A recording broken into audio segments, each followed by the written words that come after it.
Well, kia ora everybody. Welcome to my State of the Nation speech. You've all just heard me speaking, so I won't recap all of what I've just said. I'm happy to go straight into questions.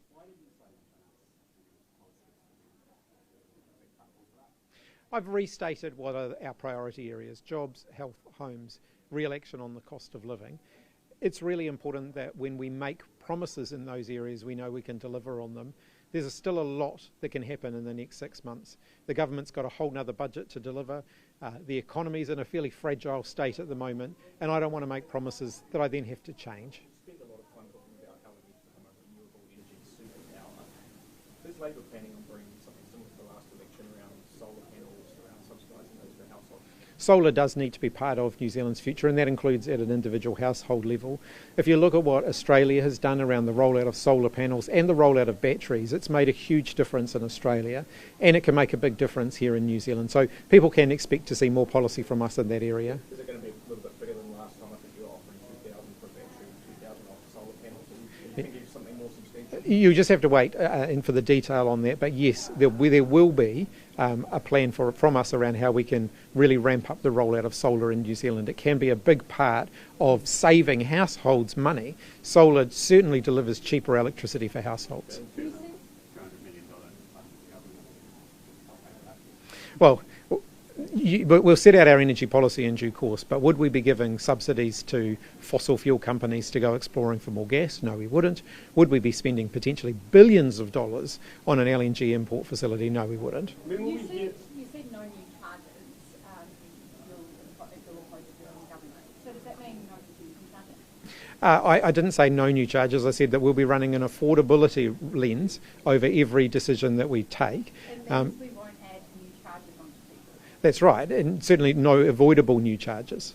So you are still on board with reducing charging, and so there still might be some new charges? Well, time of use charging, which people can avoid, is still a topic that we are open to having conversations with the Auckland Council in particular about. Sorry, can we just be really clear? So when you say it means we won't add new charges onto people, does that mean no new charges? No, we've never been that clear. When we set out our tax policy, we said that there would still be adjustments to fees and levies, as there are every year.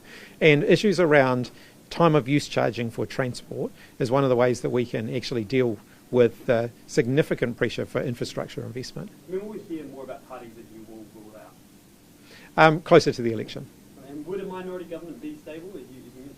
We've had minority governments led by Helen Clark and by John Key that have delivered very stable government for New Zealand. Kiwis would be comfortable with it? Would it be more stable than the coalition government we have now?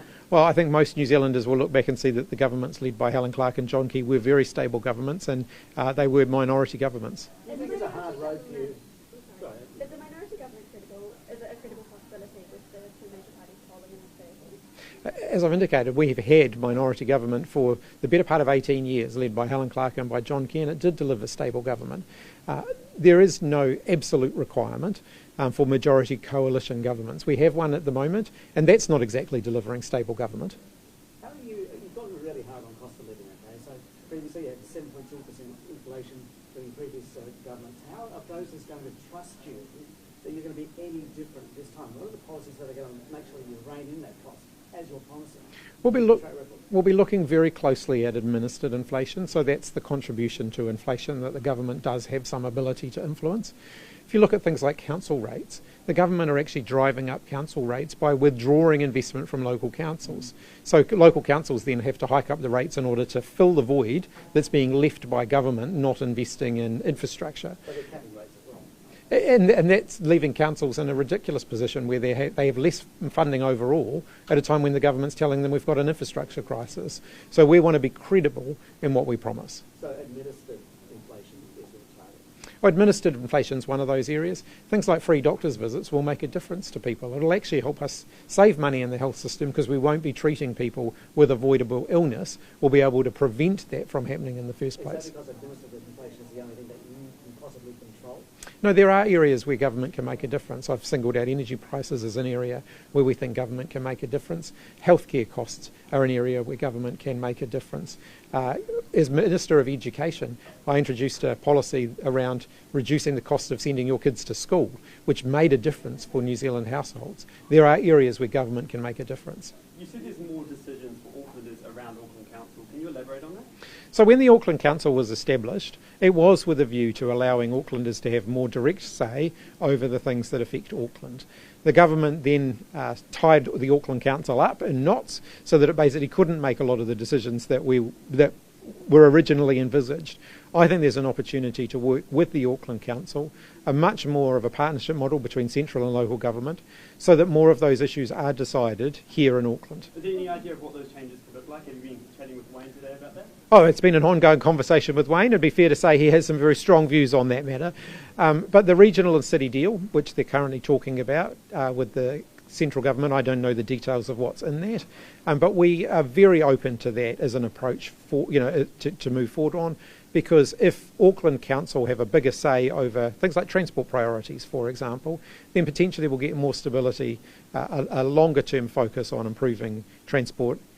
That's got to be a good thing. So if the city deal were just no new money other than existing money for the cycle project and it didn't include the evolution of powers, extra powers to Auckland Council, would you view that as a failure of an Auckland city deal?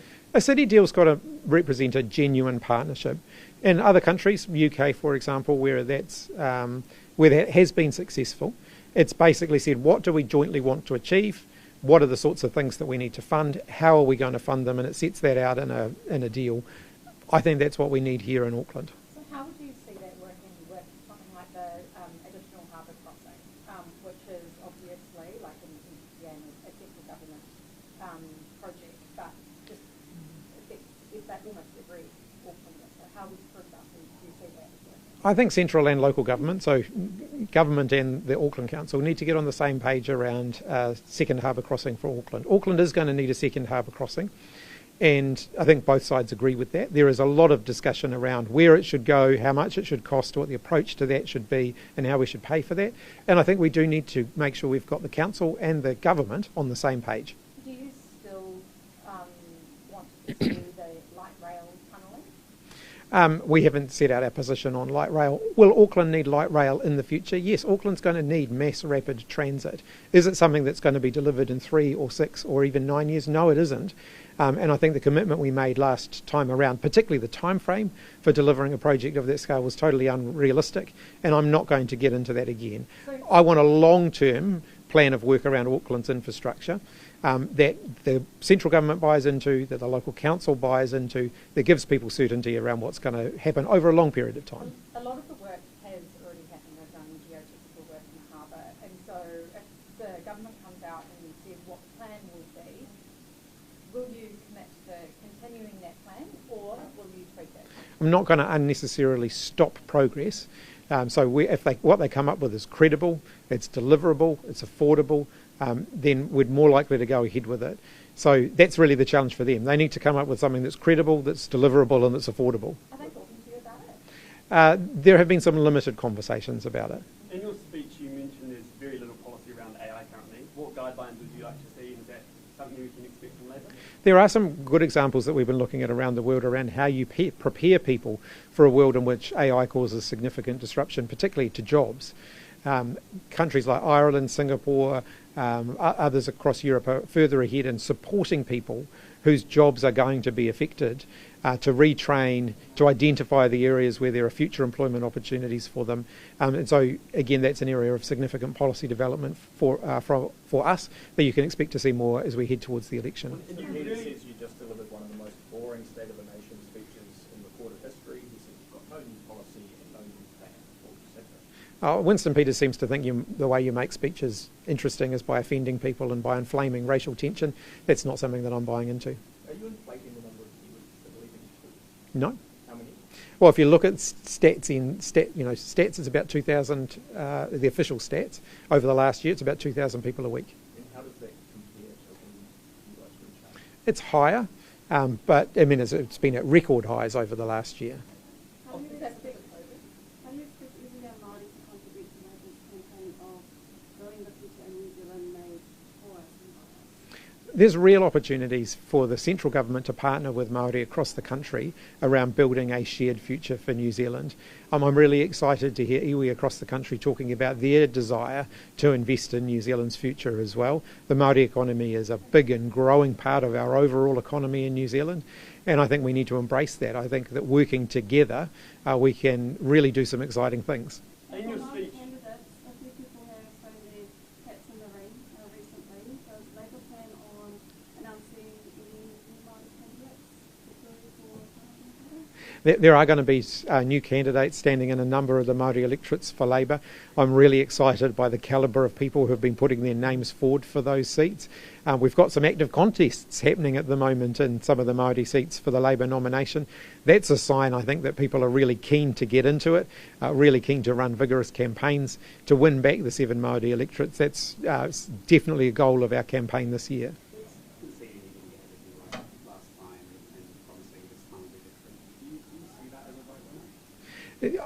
No government's ever perfect, and our government certainly wasn't. If you look at the circumstances that we found ourselves leading the country through, no government in New Zealand's living history has faced those sorts of challenges. Of course, there are going to be lessons to learn from that, and I'm very open about that.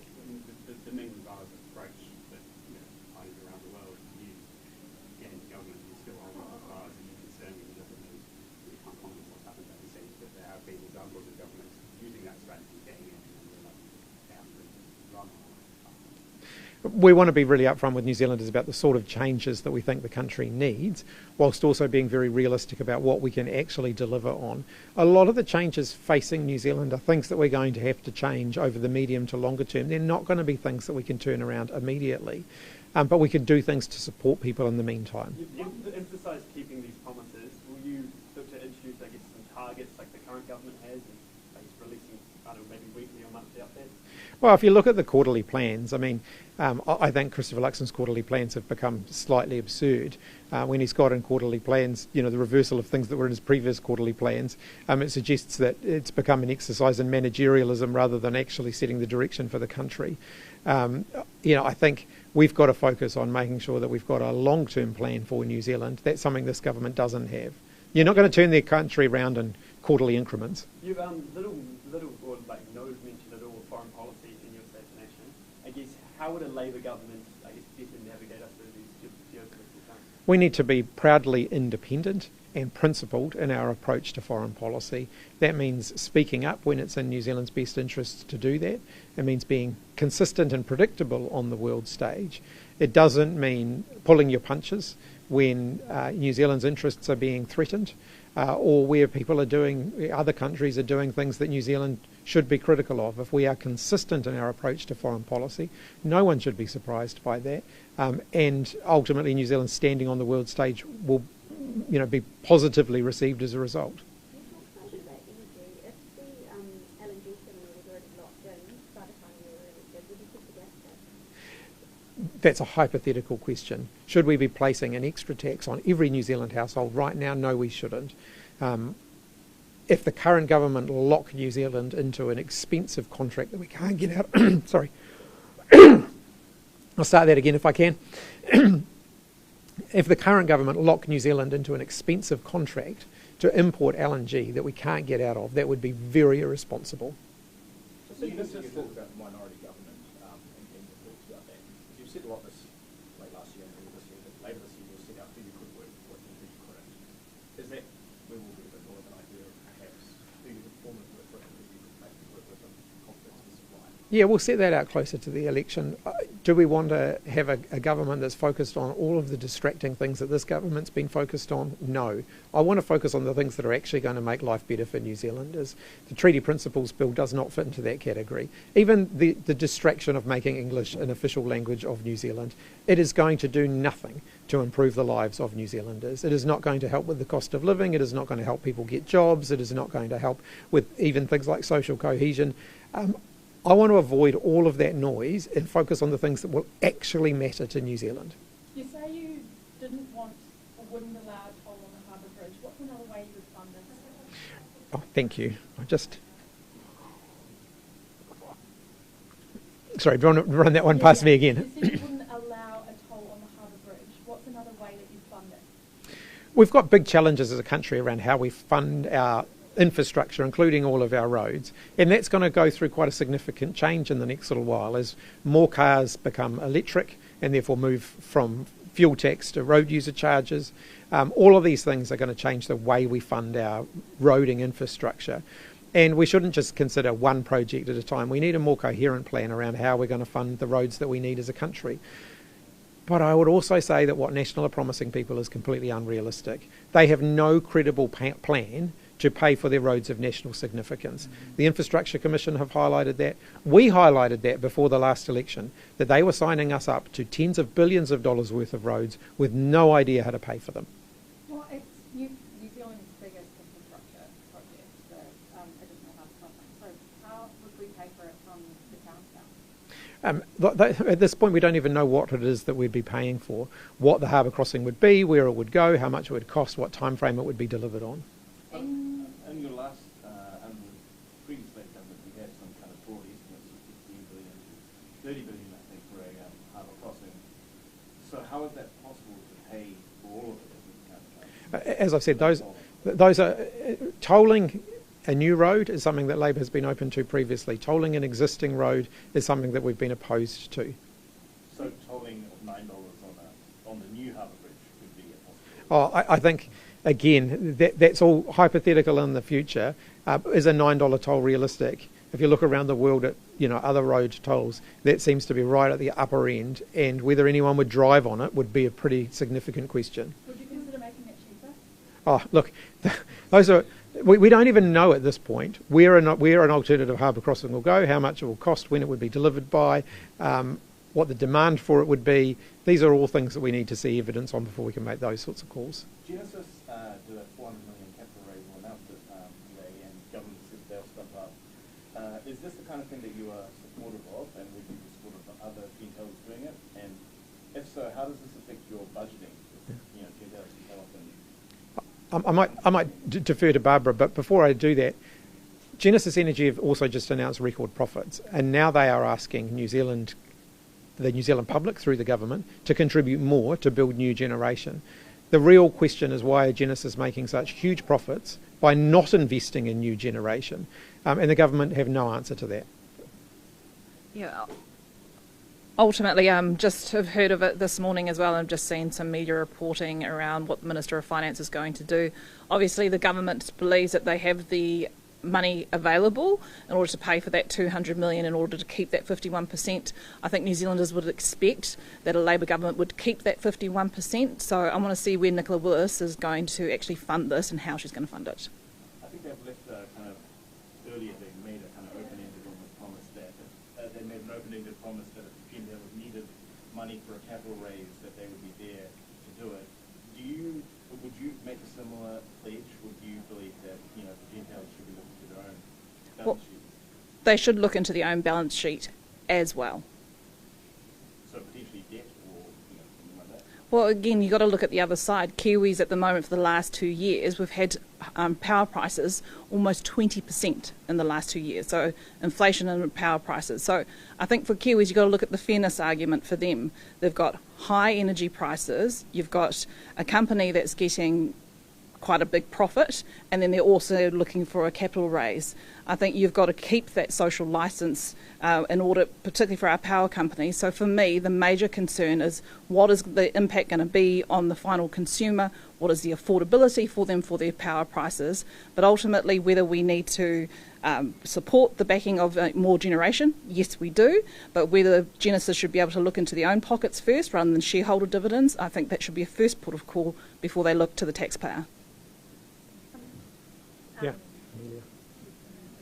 There was a little bit of grumbling after this, after we spoke about the fact that there were no new ideas. Now obviously you can just why.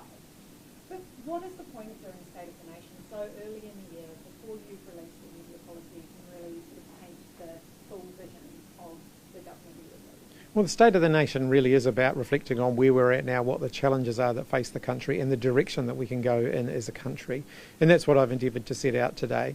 I've also set out some reassurance to business leaders who are concerned about the constant chopping and changing of New Zealand's direction when it comes to things like infrastructure investment, that we're not going to repeat the mistakes of the past, and that was very, very well received here. You say that Labor didn't get everything right last term, but the current government hasn't delivered on promises it made this term. Why should voters trust either of you then if you both fail? Because I'm focused on only promising things that I know I can deliver on. And that means we're not going to be making big sweeping promises before we get into the election campaign. It means that we'll wait until after the government's budget, until after we see what kind of state the economy's in as we head into the election, before we make any further big promises. I think that's the responsible way of approaching things. Remember, Nicola Willis and Christopher Luxon said they were both going to bring down grocery prices. Now they're saying that promises to bring down grocery prices would be irresponsible. Well, which is it? They actually promised to do that, and now they're not delivering on it. You're saying no big promises, but I guess for a young person that might be thinking about making the move across to Tasman, and they're not seeing much in the way of policies. What's your assurance to me that a Labour government would be doing? I'm not saying that we won't be making any promises before the election. We absolutely will, but it'll be closer to the election once we know what we can deliver. What would your assurance be to, a young person tossing up, moving across the ditch right now? I'm absolutely committed to making New Zealand a place where they will want to stay.